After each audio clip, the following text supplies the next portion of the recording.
Hello everybody, welcome back to HardReset.Info channel. In today's video, I'll show you how to easily add weather widget to the home screen on the Google Pixel 10.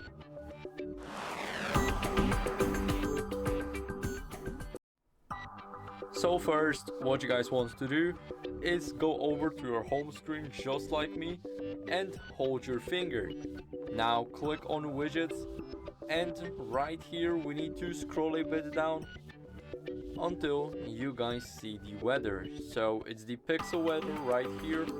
We can change it to something like this, like the current weather, or you can see the forecasted weather. So it's totally up to you.